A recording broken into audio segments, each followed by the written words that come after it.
आज मैं आपसे बात करना चाहता हूं अपनी खुशी पर अधिकार करने के बारे में। कुछ लोग अपनी खुशी कुर्बान कर रहे हैं अपने आसपास के सभी लोगों को खुश करने की कोशिश में।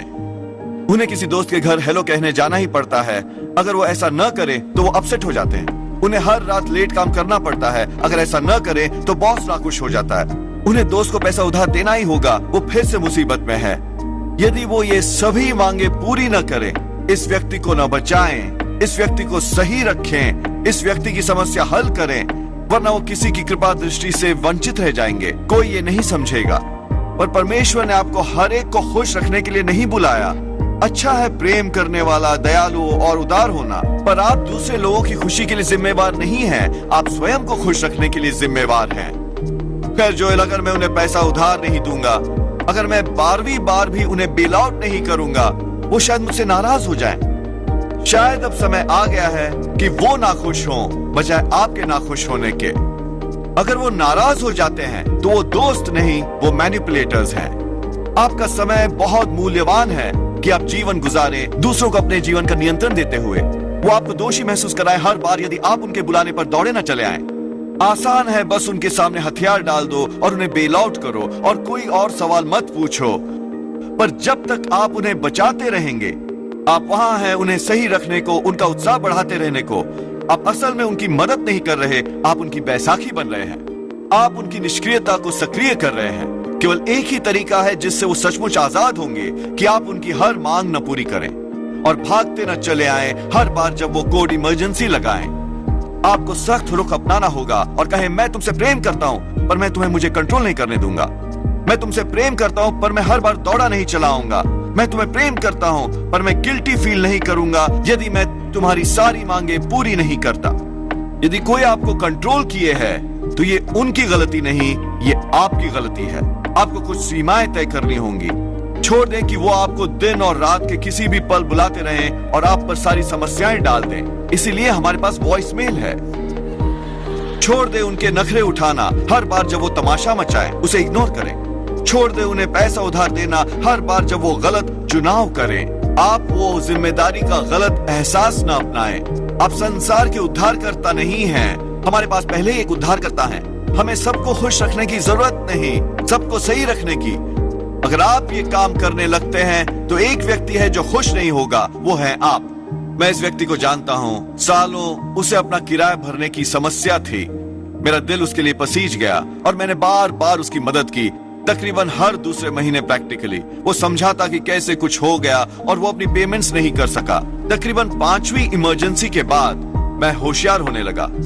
उसने बताया कि कैसे उसके क्लाइंट ने उसे पैसे नहीं दिए और पैसा किसी भी समय आ सकता है। कोई रिश्तेदार बीमार हो गया और उसे शहर से बाहर जाना पड़ा। बार बार यही कुछ। एक लंबी और दुख भरी कहानी के बाद उसने मेरी ओर देखा और कहा, जोएल अब हम क्या करेंगे? मैंने ये कहा नहीं, पर मैंने खुद से सोचा हम कुछ करने वाले नहीं, क्योंकि ये मेरी समस्या नहीं, ये तुम्हारी समस्या है। मैं गिल्टी महसूस करने वाला नहीं, क्योंकि तुम गलत चुनाव किए जा रहे हो। मेरा मानना है मैं अभी भी उसकी मदद कर रहा होऊंगा 5 साल बाद अगर मैंने इनकार नहीं किया होता। बहुत बार हम दोष भावना के अधीन कई बातें करते हैं। खैर, मुझे उसकी मदद करनी चाहिए, अगर मैं नहीं करूंगा तो मुझे बहुत बुरा लगेगा। पर अगर वो आदमी जिम्मेवारी नहीं ले रहा तो आप असल में उसकी मदद नहीं कर रहे, आप उन्हें चोट पहुंचा रहे हैं। उन्हें असली मुद्दों से निपटना नहीं पड़ रहा। अब कुछ लोग हमेशा संकट में ही रहते हैं। उन्हें हमेशा जरूरत रहती है।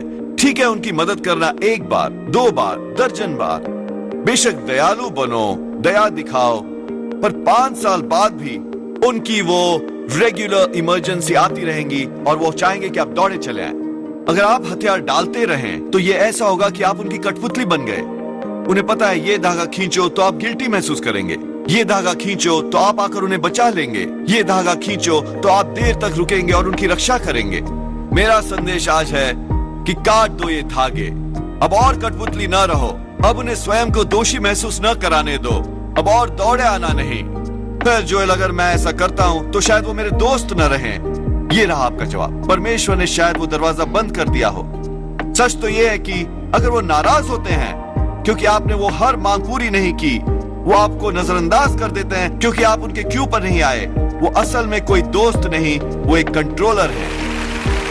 जितना जल्दी आप नाता तोड़ें उतना ही आप बेहतर होंगे। ये उस छोटे बच्चे की तरह है, एक टॉडलर। हर बार जब वो हंगामा करते हैं आप दौड़े चले आते हैं, आप उन्हें वो देते हैं जो वो चाहते हैं, वो ऐसा करते रहेंगे। उन्हें पता है उन्हें क्या करना है अपनी मर्जी मनवाने के लिए।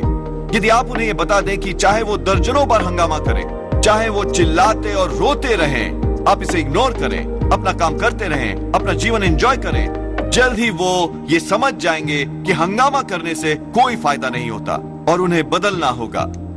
यही सिद्धांत वयस्कों के लिए भी है। जब तक कोई आप पर जोर डाल सकता है वो करने के लिए जो उनकी मर्जी है, तो वो ये लगातार करते रहेंगे। पर जब आप उनके इन फिट्स पर प्रक्रिया नहीं करते, आप उनके गिल्ट को अपने हथियार डालने का कारण नहीं बनने देते, आप दौड़े चले नहीं आते जब उन्हें जरूरत पड़ती है, तो ये उन्हें भीतर झांकने पर मजबूर करेगा और असली मुद्दे से निपटने के लिए। मेरे कुछ दोस्त हैं, ये दंपति, उनकी शादी के पहले कुछ साल बहुत दुख भरे थे। वो युवती बचपन में बहुत सी अन्याय परिस्थितियों से गुजरी थी और वो बहुत ज्यादा नाखुश थी, बहुत ज्यादा नेगेटिव। अगर उसकी मर्जी नहीं चलती तो वो हंगामा कर देती। 5 या 6 बार बस पीटी पार्टी रहती, मुंह फुलाए। उसका पति इतना अच्छा था कि उसने हर बात की उसे खुश रखने की कोशिश में। वो लगातार उसे उत्साहित करता, उसकी समस्या निपटाने की कोशिश में, उसे ये बताते हुए कि सब ठीक हो जाएगा। 3 साल तक दिन रात उसने उसके नाज उठाए, बेसिकली अपनी खुशी कुर्बान करके उसे खुश करने की कोशिश की। एक दिन उसे ये समझ आया वो तो बदलने वाली नहीं। उसने जान लिया कि हालांकि उसकी मंशा अच्छी थी, पर इससे उसकी मदद नहीं हो रही थी। वो उसकी बैसाखी बन गया था। उसने उससे कहा, मैं तुमसे प्रेम करता हूं, पर मैं तुम्हें खुश नहीं कर सकता। मैंने हर कोशिश की जो मैं कर सकता था, पर अब नहीं, चाहे ये कितनी सख्ती लगे। उसने कहा, ये सबसे बढ़िया बात थी जो उसके साथ हुई। इसने उसे भीतर झांकने पर मजबूर किया और उन समस्याओं से निपटने पर। आप शायद किसी से ऐसे ही रिश्ते में हो। अपने ऊपर वो अतिरिक्त जिम्मेदारी न ओढ़िए। परमेश्वर ने आपको नाखुश होने के लिए नहीं बुलाया ताकि कोई और खुश रह सके। हाँ, कभी कभी मौसम होते हैं जब हम कुर्बानियां देते हैं। हमें कुछ बातें सहन करनी पड़ती है किसी प्रियजन को, किसी बात पर पार पाने को। पर आप एक मौसम को जिंदगी भर का नहीं बना सकते जहां आप अपनी खुशी कुर्बान करें, अपने सपनों को साकार न करें, अपने जीवन पर लगाम लगा लें किसी और को खुश रखने की कोशिश में।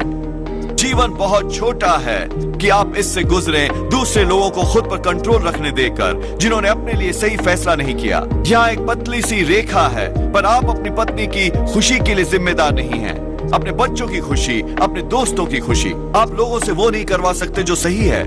चाहे आप कितनी जोरदार प्रार्थना करें, चाहे कितनी ही कोशिश करें, आप किसी से परमेश्वर की सेवा नहीं करा सकते। एक दोस्त को मुसीबत से नहीं बचा सकते। जब आप लोगों से प्रेम करते हैं तो बहुत आसान होता है उनकी जिम्मेदारी ओढ़ लेना, अपना पूरा समय और ऊर्जा यही सोचते हुए गंवा दे हमें उन्हें सही करना होगा। समस्या ये है कि कुछ लोग सही होना नहीं चाहते। आपको इन लोगों को परमेश्वर को सौंपना होगा। हताश होना छोड़ दीजिए, क्योंकि वो नहीं करेंगे जो सही है। यही मतलब है इतने निर्भर हो जाने का। किसी को कोई समस्या है, वो सही चुनाव नहीं करते और आप गलती कर बैठते हैं उनकी समस्या को अपनी समस्या बनाकर। अगर आप अपनी खुशी को मुलतवी कर रहे हैं जब तक वो नहीं बदलते, तो शायद आप लंबे समय तक नाखुश रहें। आप उस व्यक्ति को कुम्हार के चक्के से उतार क्यों नहीं देते? आप कुम्हार नहीं हैं, परमेश्वर हैं। परमेश्वर जानते हैं कि लोगों को कैसे बदलना है। आपका काम है उनसे प्रेम करना, उनके लिए प्रार्थना करना, उनकी मदद करना जब कर सकें, पर जिम्मेवारी न लें उनकी गलत चॉइसेस की।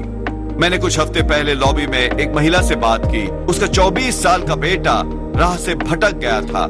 पिछले 3 साल से वो भावनात्मक रूप से आहत हुई थी, शारीरिक रूप से थकी मांदी। वो अपनी उम्र से 10 साल बड़ी लगती थी। आप देख सकते थे कि वो संसार का कितना बोझ उठाए है। वो लगातार अपने बेटे को बचाती रही है, उसे बेल आउट करती, उसे पैसा उधार देती हुई। वो अपनी खुशी त्याग रही है जब तक कि उसका बेटा सुधर नहीं जाता।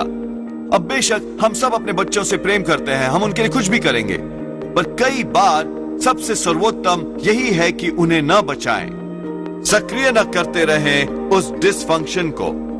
मुशर्रफ के बेटे की कहानी में वो नौजवान अपनी विरासत ले गया, बाहर गया और सारा पैसा उड़ा दिया दावतों में, आवारा जीवन में, गलत चुनाव करते हुए। अंत में वो सुअरों के बाड़ में पहुंच गया।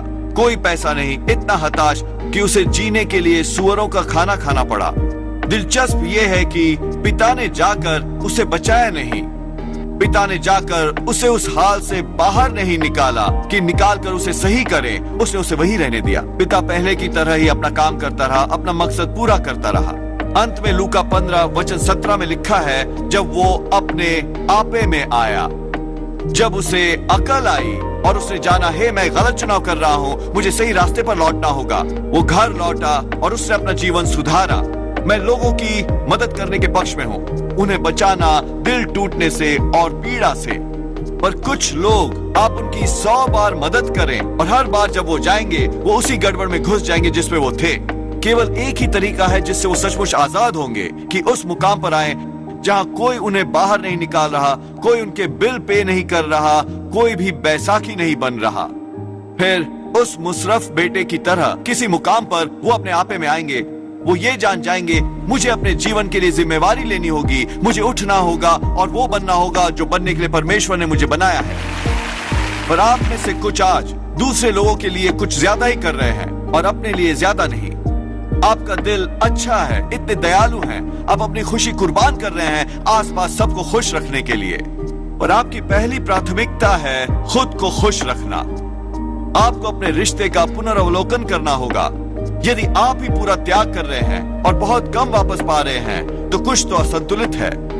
यदि आपको उस व्यक्ति को अच्छे मूड में रखना है दिन भर 24 घंटे तो कुछ तो गलत है।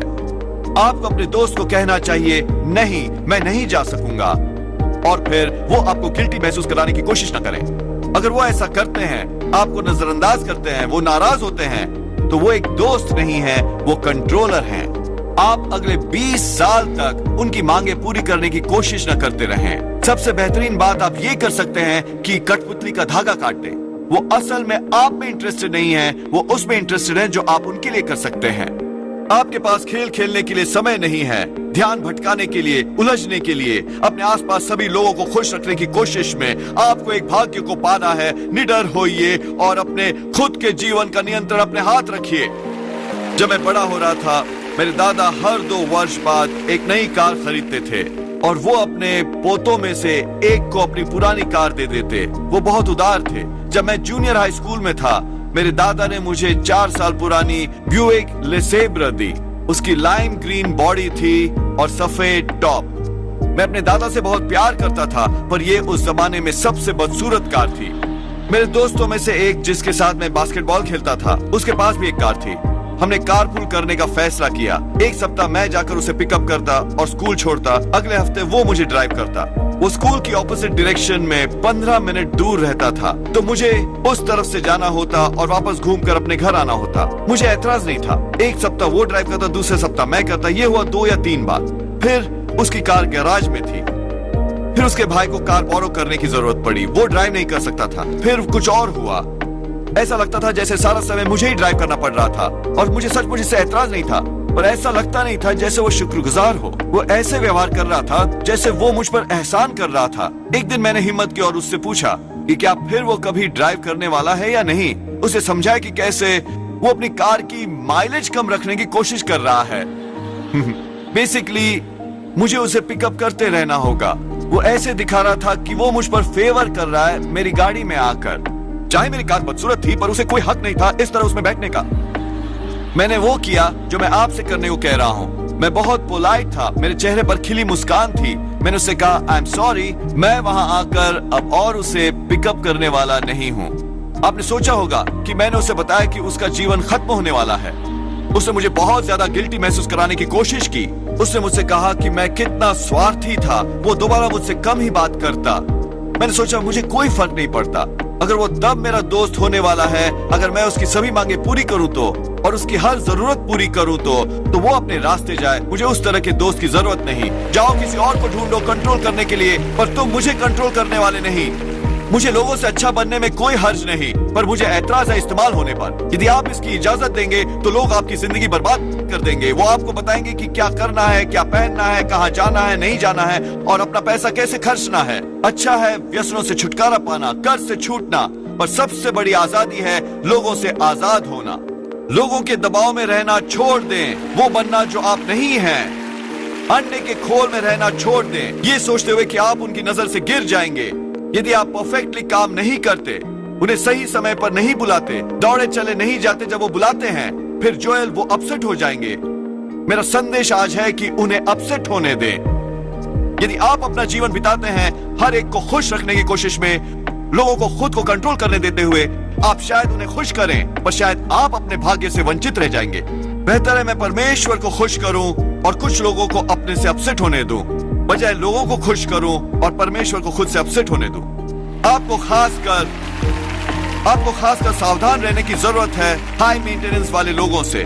मेरा दोस्त भी वही था। हाई मेंटेनेंस वाले लोग, आप उनके लिए कुछ भी करें वो काफी नहीं होता। आप जितना भी करें उनको और ज्यादा की अपेक्षा रहती है। आपको सप्ताह भर 24 घंटे उपलब्ध रहना पड़ता है, उनके काम करना, उनकी तारीफ करना, उन्हें उत्साहित रखना। अगर नहीं तो उनकी भावनाओं को ठेस पहुंचती है, वो आपको गिल्टी महसूस कराएंगे। साल दर साल इस तरह लोगों के इशारे पर न नाचते रहें। हाई मेंटेनेंस लोगों को खुश रखना असंभव होता है। अगर आप ऐसा करते हैं तो ये आपको हताश कर डालेगा। मेरा एक दोस्त पायलट है, उसने मुझे बताया कि कैसे फ्लाइंग के 4 मुख्य सिद्धांत हैं। वहां होती है लिफ्ट, थ्रस्ट, वेट और ड्रैग।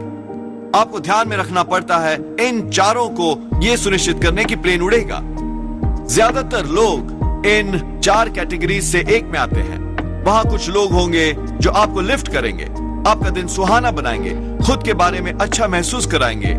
जब आप जाते हैं तो आपके कदमों में उत्साह आ जाता है, वो लिफ्टर्स हैं। कुछ लोग हैं जो आपको थ्रस्ट यानी धकेलेंगे, वो आपको मोटिवेट करेंगे, वो आपको प्रेरित करेंगे, वो आपको चुनौती देंगे कि आगे आए और अपने सपने साकार करें, वो थ्रस्टर्स हैं।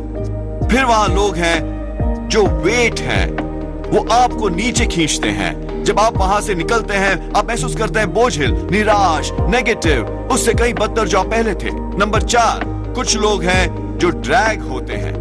उनके पास हमेशा दुख भरी कहानी होती है। टायर पंक्चर हो गया, डिश वॉशर टूट गया, गोल्ड फिश मर गई, सास अभी अभी परमानेंटली रहने को आ गई। वो हमेशा खस्ता हाल ही हैं। वो उम्मीद करते हैं कि आप उन्हें चीयर करें, उनकी समस्या सुलझाएं, उनका भारी बोझ उठाएं। जीवन में हम सब सामना करते हैं इन 4 कैटेगरी वाले लोगों का। यह है कुंजी। इस बात का ध्यान रखें कि आप अपनी ज्यादातर समय बिता रहे हैं लिफ्टर्स और थ्रस्टर्स के साथ। यदि आप बस घूम रहे हैं वेट्स के साथ या ड्रैग्स के साथ, वो आपको उससे दूर रखेंगे जो बनने को परमेश्वर ने आपको रचा है। कई लोगों के पास निरंतर समस्या होती है, हमेशा एक दुख भरी कहानी, और अगर आप इसकी इजाजत देंगे तो वो आपको कचरे के डिब्बे की तरह इस्तेमाल करेंगे, कचरा डालने के लिए। आप उनके साथ 1 घंटा बिताएं तो आपको लगेगा कि आप मैराथन दौड़ कर आए हैं। वो एनर्जी चूसने वाले हैं, आप उसे दिन ब दिन नहीं बर्दाश्त कर सकते और अपना हाईएस्ट पोटेंशियल पाने की उम्मीद कर सकते हैं। आप ऊपर नहीं उठेंगे, आप उस शानदार भविष्य में नहीं धकेले जाएंगे जो परमेश्वर ने आपके लिए संजो रखा है। यदि आप वजन से नीचे रह जाएं, लोगों को अपनी समस्याएं अपने आप पर लादने दें, आपको निराश करें, आपकी सारी ऊर्जा छीन लें, ये सोचते हुए कि आपको अपना सारा समय बिताना है उन्हें सही करने में, उनका उत्साह बढ़ाने में, नहीं, खुद को उत्साहित रखना ही कठिन है। आप जिम्मेदारी न लें उनकी खुशी की। और हाँ, मैंने जाना है कि कभी समय होता है जब आपको बीज बोना पड़ता है, बात पर कान देना होता है, किसी को प्रेम द्वारा पूर्णता प्राप्त करने में मदद करना, पर ये एक तय समय के लिए ही हो। ये ऑनगोइंग ड्रामा न हो जो हर दिन चलता रहे। कोई आपको फोन करती है और कहती है उसका पति उससे कितना बुरा बर्ताव कर रहा है, कैसे उनके पड़ोसी ने उनके साथ अच्छा नहीं किया, वो बुरी स्थिति में है। अब वो उम्मीद कर रहे हैं कि आप जादू चलाएं। ये गाइडिंग लाइट की तरह जर्सी शोर, रियल हाउसवाइफ्स ऑफ बेवर्ली हिल्स सब मिलाकर एक कर दिए हों। सुनिए, आपके अपने जीवन में काफी ड्रामा है, बिना किसी और का ड्रामा सुने। आप उनकी नेगेटिविटी अंदर डालकर उस ऊंचाई तक उड़ नहीं सकते जहां परमेश्वर चाहते हैं कि आप पहुंचे। अब आप में से कुछ, अगर आप इस क्षेत्र में एडजस्टमेंट नहीं करते और इन वेट्स और ड्रैग्स के साथ ज्यादा समय बिताते हैं तो ये आपको परमेश्वर के सर्वोत्तम से दूर रखेगा। खैर जोएल, अगर वो बुरा मान ले तो क्या हो अगर आप अपनी डेस्टिनी मिस कर दे? क्या हो अगर वो मुझसे अपसेट हो जाए? क्या हो अगर आप परमेश्वर के दिए सपने साकार न कर पाए? उस पर ध्यान दें कि आप किसके साथ समय बिता रहे हैं। क्या वो लिफ्टर्स हैं, थ्रस्टर्स हैं? क्या वो आपको मोटिवेट करते हैं, प्रेरित करते हैं, चुनौती देते हैं, आपको पहले से बेहतर स्थिति में छोड़ते हैं? या ये इससे बिल्कुल उलट है, वो आपको नीचे धकेलते हैं? बहुत साल पहले मैं इस युवती से अपने बाल कटवाया करता था। वो बहुत ही अच्छी थी, बहुत अच्छा दिल था उसका, पर वो बहुत नेगेटिव थी। हर बार जब मैं जाता, महीना दर महीना, साल दर साल, वो मुझे अपनी सारी समस्याएं बताती। कैसे वो ओनर्स उससे सही व्यवहार नहीं कर रहे, वो उससे बहुत रात तक काम करवाते हैं। उसकी एक बहन है जो उसे समस्या दे रही है। उसे लग नहीं रहा था कि वो अगले महीने अपना किराया दे पाएगी। उसके पिता की सेहत ठीक नहीं। जब मैं वहां से निकलता, मैं हमेशा बोझिल महसूस करता, इतना हताश। मैं उसका हौसला बढ़ाने की कोशिश करता, मैं उसके साथ प्रार्थना करता, उसमें विश्वास फूंकता, उसे पैसा देता, मैं उसको और कस्टमर्स भेजता, पर ये कभी भी काफी ना होता। एक दिन मैंने जान लिया जो मैं आपको बता रहा हूं। मैं वहां नहीं जा सकता जहां परमेश्वर मुझे ले जा रहे हैं, यदि वो मेरे जीवन में है। मैं उससे प्रेम करता हूं, मैं उसके लिए प्रार्थना करता हूं, पर मैं अपनी तकदीर नहीं पा सकता उस वेट और ड्रैग के साथ जो वो हर महीने मुझ पर लाद रही है। और मैंने एक बदलाव किया, और ये बहुत आसान नहीं था, क्योंकि मैं कभी किसी की भावनाओं को ठेस नहीं पहुंचाना चाहता। पर मैं जानता था कि मेरी असाइनमेंट कहीं ज्यादा अहम है, मेरी तकदीर कहीं ज्यादा महान थी कि मैं उसे किसी को नीचे घसीटने देता। शायद आपको भी बदलाव करना पड़े।